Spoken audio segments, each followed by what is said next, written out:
Hey folks, this is Keough with what I guess is my second video of the day. It seems like I never make these anymore, and apparently today I feel like making a bunch of them. And the first one I did was a deadlift video, and now this one is a squat video. So the person who never squats and deadlifts anymore, it seems like, is doing two of these in one day. So for my squat, I have been trying and regularly failing to program my squat ever since this last meet. I've been trying to adjust my stance, widen my stance, start using Olympic shoes. I've been trying to achieve a more vertical torso position. I've been trying also to take different approaches to training in response to this lower back injury that I've been dealing with.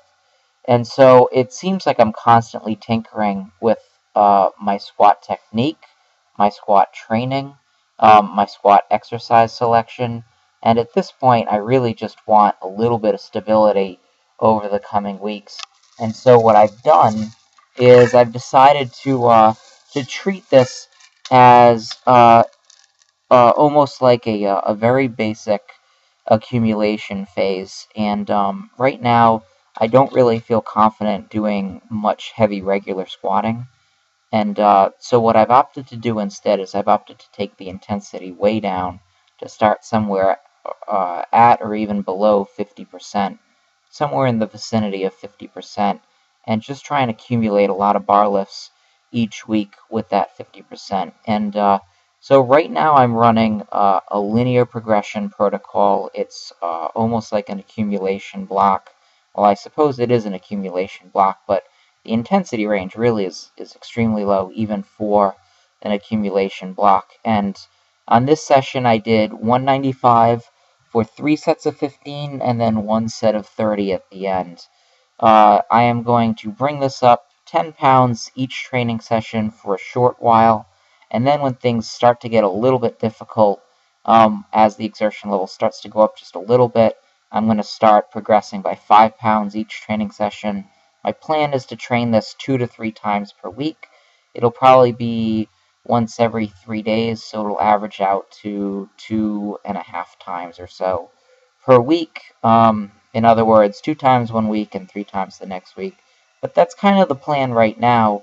I just want to very slowly progress in a linear fashion, continue to do what I feel like my back can handle. If there's any pain, I'm going to reduce the weight and just continue to work on accumulating repetitions without really worrying too much about doing higher intensity training right now. There are certain exercise variants that I think I'll keep in my stable and I think I'll use later in this training cycle, but I feel like for right now the best thing that I can do is again, treat my training like an accumulation phase, do the sort of base building work that will be useful for me. I wouldn't really normally want to train with this level of exercise specificity, especially when I am trying to address weaknesses in my squat. But I feel like at this point in my training, it's necessary because of this lower back injury. I want to limit the amount of variables that I have. I don't really want to go in constantly rotating exercise variations and not really knowing which ones are going to cause my back to flare up and which ones aren't. I'm much better off identifying something that I can do and progressing through that in a linear fashion.